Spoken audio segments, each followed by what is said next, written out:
सहनाववतु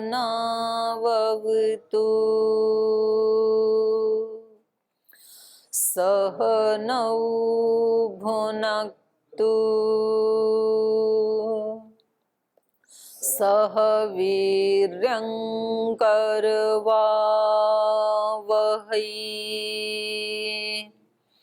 तेजस्विनावधीतमस्तु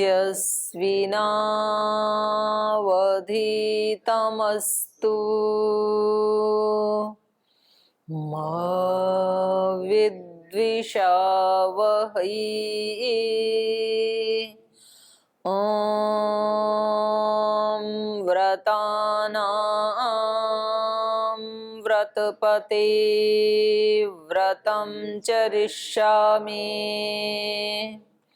तच्छकेयं तन्मे राध्यताम् इदमहमनृतात् सत्यमुपैमि। ॐ शान्ति शान्ति शान्तिः।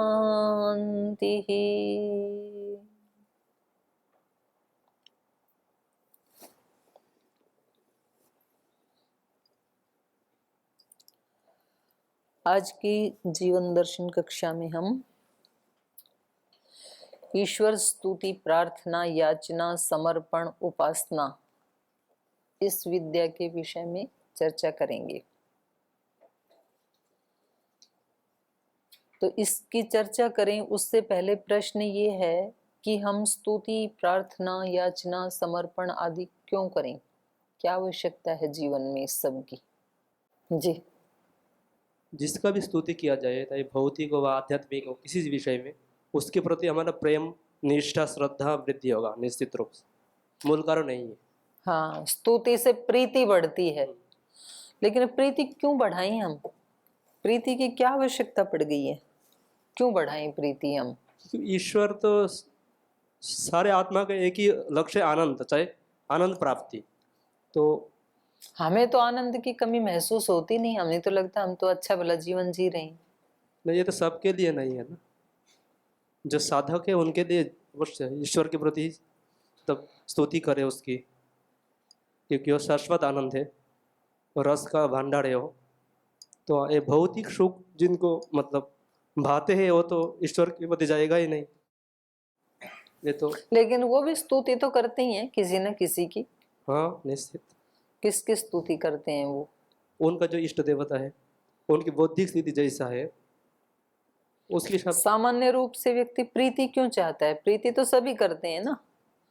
वो ठीक है, साधक ईश्वर से करेगा, जो सांसारिक व्यक्ति है वो भी किसी न किसी से तो प्रीति करता ही है। दोस्त बनाते हैं ना हम। हाँ। तो क्यों बनाते हैं? प्रीति की क्या जरूरत है?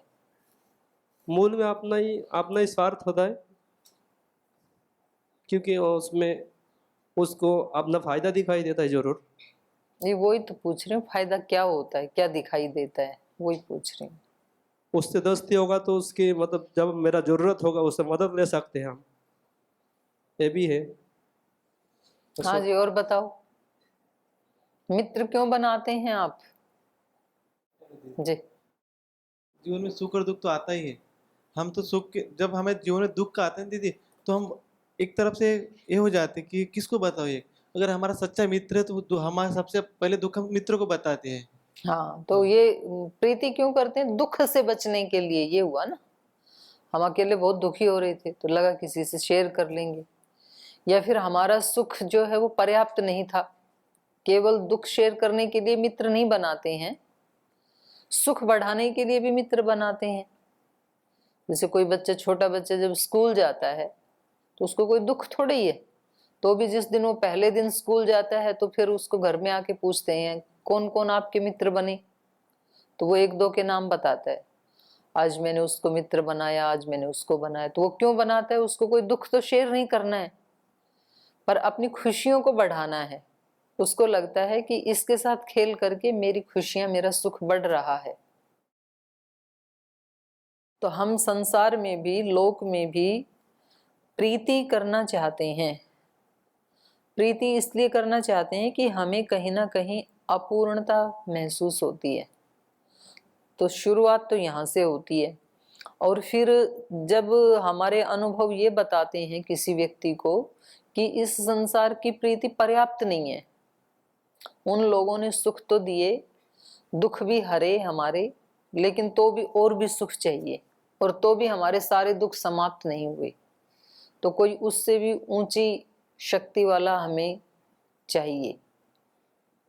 तो फिर उससे ऊंची शक्ति वाला, मनुष्य से ऊंची शक्ति वाला हमें लगता है कि फिर ईश्वर है, और उसके पास अनंत शक्ति है, अनंत खुशियां हैं, अनंत प्रेम है, अनंत आनंद है, और उसको हम पाना चाहते हैं, क्योंकि अनंत से पहले हम संतुष्ट नहीं होते हैं।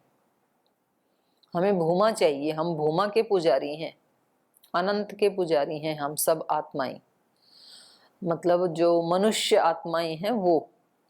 बाकी की जो दूसरी योनियां हैं वो इंद्रियों के विषयों के सुख मिल जाएं उतने से वो तृप्त हो जाते हैं। उनको खाना पीना सोना इतना मिल जाए, यदि किसी गाय को अच्छे मकान में रहने को मिल जाए, अच्छा घास खाने को मिल जाए, अच्छा पानी पीने को मिल जाए, बस उसके वो ही हैं। इंद्रियों के विषय यदि उसको मिल जाए तो वो मोक्ष के लिए या ईश्वर के लिए कामना नहीं करेगी।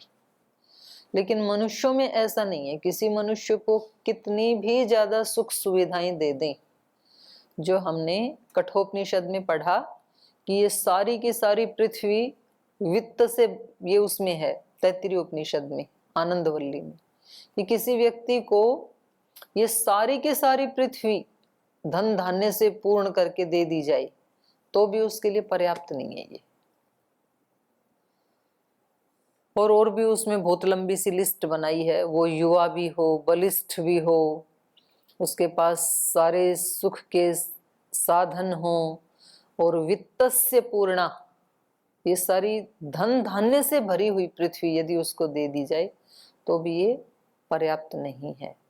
तो फिर भाई इससे ऊपर तो फिर परमात्मा ही है। यदि ये भी पर्याप्त नहीं है तो फिर ये किससे तृप्त होगा? ये मनुष्य भूमा से ही होगा। ये तो भूमा से होगा तो फिर हमारे जीवन में स्तुति की और प्रार्थना की एक आवश्यकता है सभी के जीवन में, क्योंकि स्तुति करने से प्रीति होती है। जिससे हमें अपना संबंध जोड़ना है उसकी पहले स्तुति तो करनी पड़ेगी ना।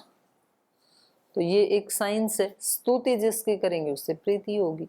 प्रीति बढ़ाने के लिए ही लोक में भी स्तुति की जाती है।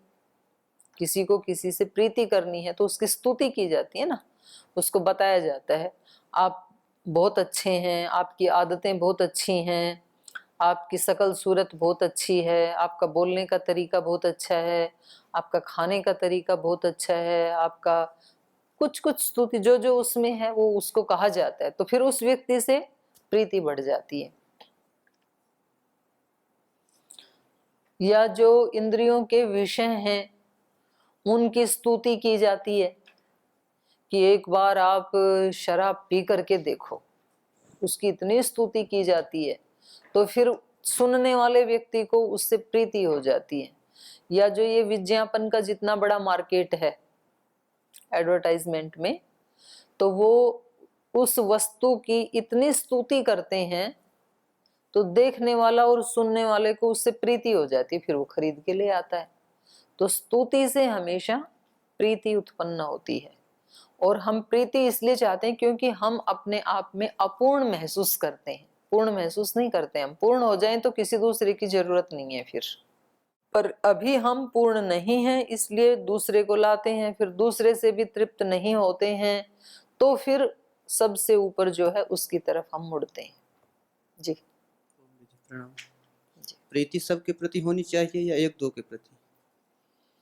प्रीति कहाँ होनी चाहिए ये प्रश्न नहीं है, प्रश्न ये है कि प्रीति होती क्यों है। सबके प्रति प्रीति हो जाएगी तब भी तृप्त नहीं होगा ये मनुष्य, और सबके प्रति प्रीति हो सकती नहीं है क्योंकि अंदर राग और द्वेष बैठे हैं। तो जिनके प्रति द्वेष है उनसे प्रीति कभी हो सकती नहीं है। सबसे प्रीति तब हो सकती है जब आपने राग और द्वेष का अंत कर दिया और जब आपने राग और द्वेष का अंत कर दिया तब आपको प्रीति की आवश्यकता ही नहीं है, तब आप अपने आप में ही सुख स्वरूप हैं, आनंद स्वरूप हैं। एक दो में तो दीदी राग आ जाता है, जैसे प्रीति में राग आ जाता नहीं, राग के कारण एक से होती है, राग आता नहीं, राग पहले से ही है। हमारा जो जन्म है वो क्यों हुआ, पीछे का कर्माशय है हमारा, और वो कर्माशय हमारा क्यों बना था, हमने ऐसे कर्म किए थे। वो कर्म हमने क्यों किए थे, प्रवृत्ति क्यों थी हमारी, दोष के कारण, क्योंकि राग और द्वेष हमारे चित्त में थे। वो राग और द्वेष हमारे चित्त में क्यों थे, क्योंकि हम अविद्या से युक्त हैं। तो न्याय दर्शन का जो दूसरा सूत्र है, दुख जन्म प्रवृत्ति दोष मिथ्या ज्ञानानाम उत्तरोत्तरापाये तदनंतरापायात अपवर्ग। मूल में हमारे अंदर अज्ञान है, अज्ञान के कारण हमारे अंदर दोष उत्पन्न हो जाते हैं। अज्ञान निमित्त है, कारण है, और उसका कार्य क्या है, दोष, राग द्वेष मोह मूढ़ता। और ये जो दोष हैं ये प्रवृत्ति के कारण हैं। दोषों की डेफिनेशन क्या दी गौतम ऋषि ने, प्रवर्तना लक्षणा दोषाः, प्रवृत्ति के लक्षण, लक्षण माने कारण। हम जो भी प्रवृत्त होते हैं, कोई कर्म करते हैं, जो भी हमारी प्रवृत्ति है अच्छी या बुरी, उसमें कारण क्या है, दोष। दोष मतलब राग द्वेष मोह, तीन पक्ष कर दिए वहां दोष की। आप कहेंगे कि राग और द्वेष, अच्छे काम भी राग द्वेष के कारण कैसे होते हैं, ये बताया ना कि कोई भी हमारी प्रवृत्ति होती है अच्छी या बुरी, तो उसमें कारण क्या है, दोष।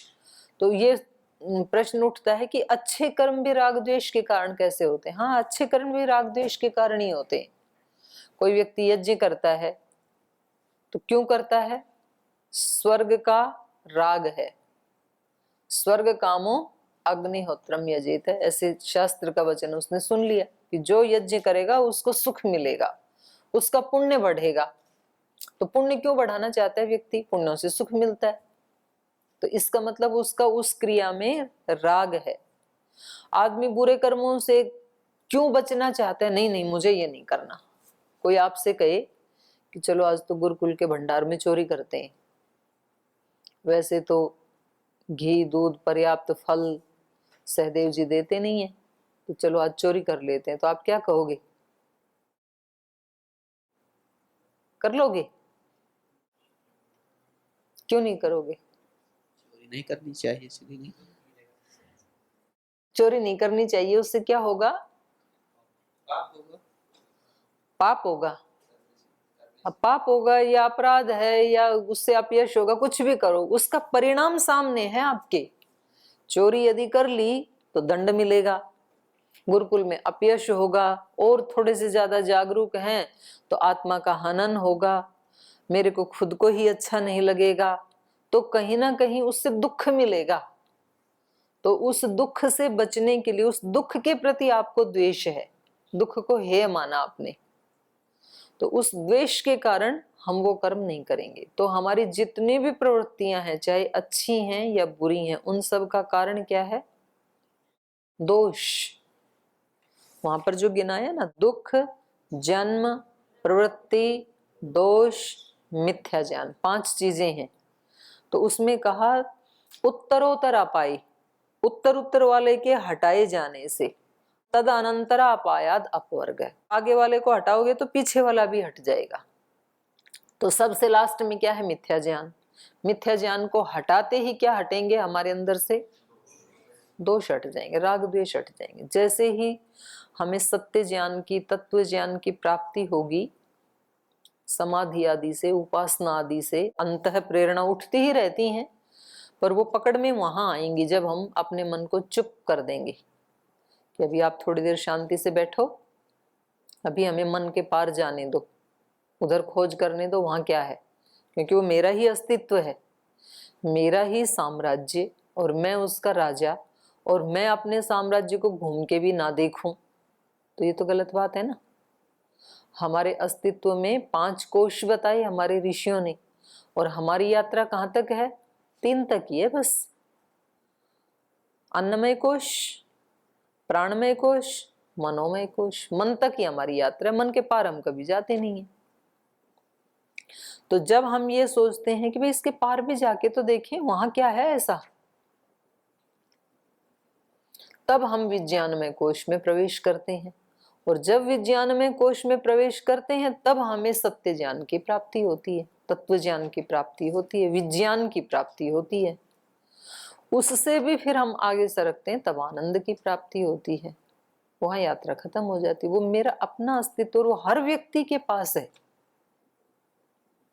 ऐसा नहीं है कि वो किसी किसी के, बिरले के किसी के भाग्य में होता है, ऐसा नहीं है। वो सबके पास है, हर समय है, और उसको प्राप्त करना ही चाहिए। उसको प्राप्त करने के बाद फिर आप संसार में कोई भी पेशा करें, कोई भी धंधा करें, कोई भी सेवा करें, किसी भी फील्ड को अपनाएं, अंदर भी आनंद बाहर भी आनंद। जिसने अपना अंदर वाला आनंद प्राप्त कर लिया उसको तो बाहर भी आनंद ही आनंद है। और जो अंदर से दरिद्र है वो बाहर से भी दरिद्र ही होगा, चाहे वो कितना भी धन कमा ले, फिर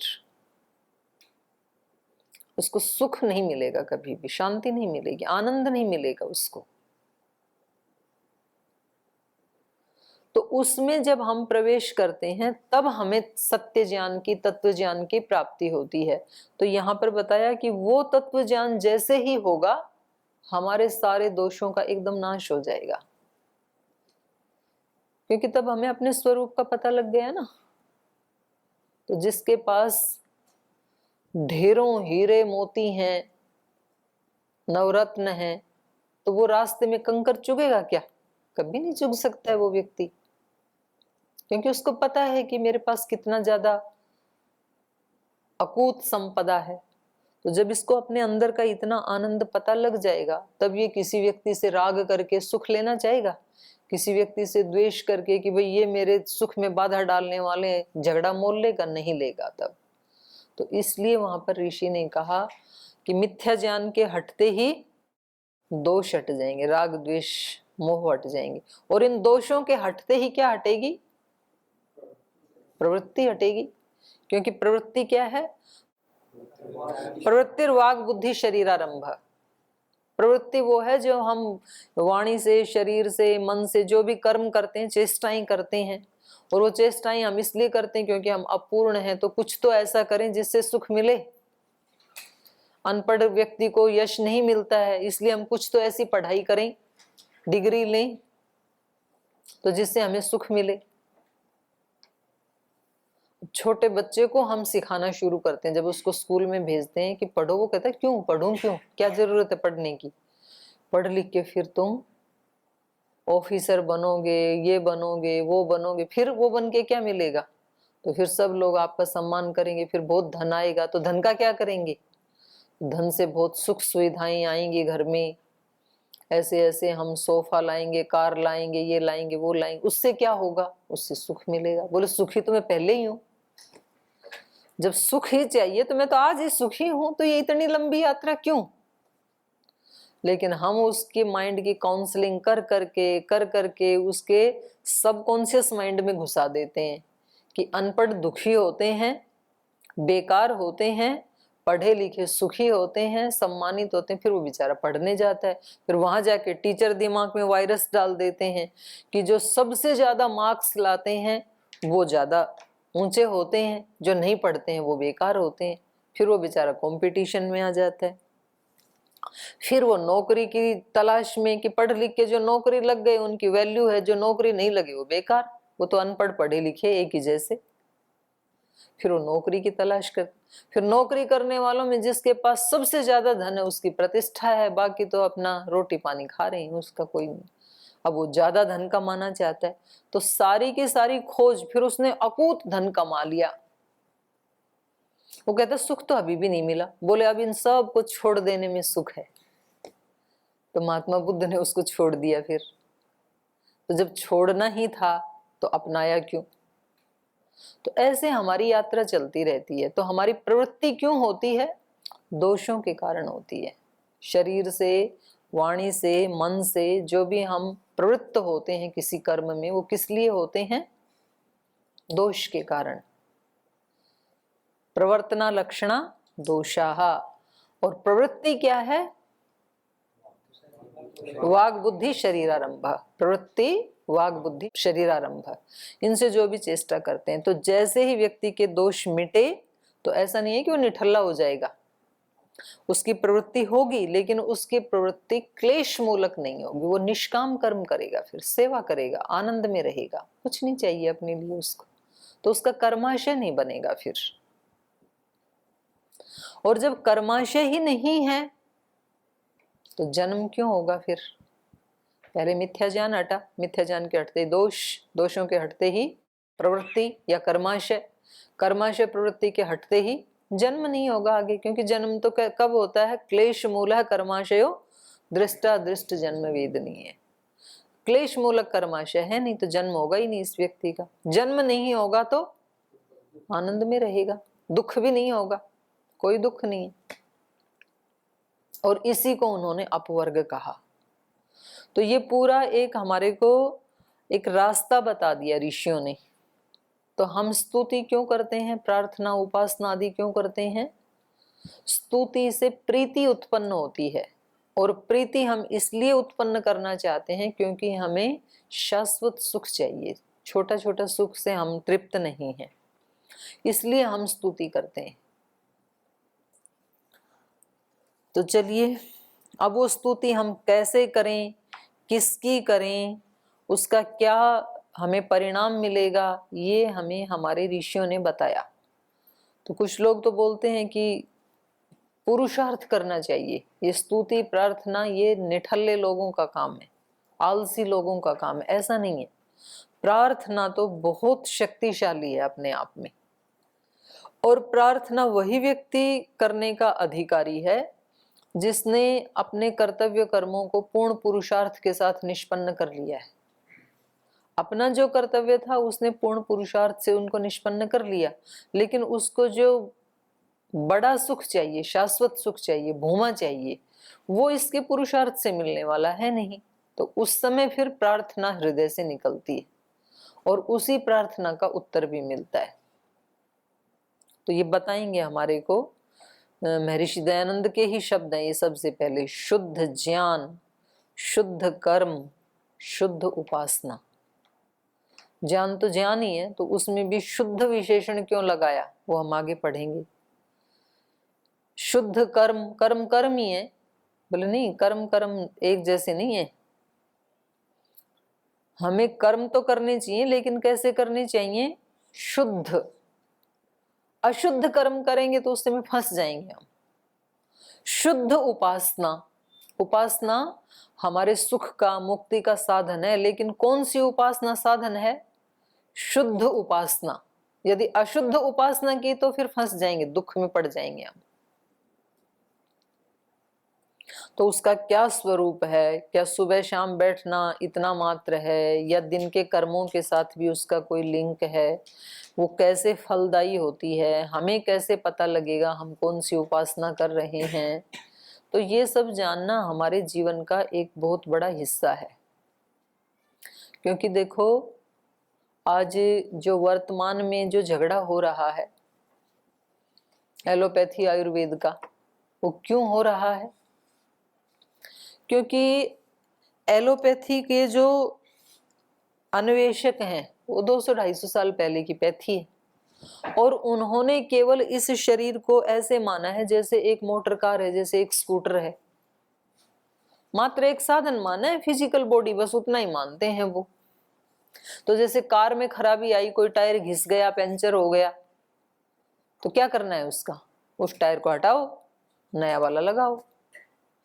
तो वही बिल्कुल व्यवहार वो इस शरीर के साथ करना चाहते हैं। आपका घुटना काम नहीं कर रहा ठीक से, इसको हटाओ, ऑपरेशन करके निकालो इसको, दूसरा लगाओ। आपका लीवर काम नहीं कर रहा है, फैटी हो गया है, उसमें और कुछ जो भी रोग आ गया, हेपेटाइटिस हो गया, तो आप अब उस लीवर को हटाओ और दूसरा लीवर ट्रांसप्लांट करो। हार्ट में कोई कमजोरी आ गई, तो उनके लिए ये शरीर मात्र एक किसी मशीन की तरह से है, बस उससे ज्यादा नहीं। और आयुर्वेद वाले जो ऋषि थे उनकी पैथी सैकड़ों वर्ष पुरानी, और वो कहते हैं नहीं ये तो 1/5 है, ये जो दिख रहा है इसके अंदर तो सूक्ष्म रूप से 4 गुना और है जो दिखता नहीं है, 4 कोश और है। इसलिए वो कहते हैं वहां ठीक करो। आयुर्वेद वाले कहते हैं जितने भी रोग होते हैं वो प्रज्ञापराध से होते हैं। तो हमारे आरोग्य में, हमारे स्वास्थ्य में हमारा चित्त भी जिम्मेदार है। यदि व्यक्ति चित्त से स्वस्थ नहीं है, मन से प्रसन्न नहीं है, तो वो रोगी होगा।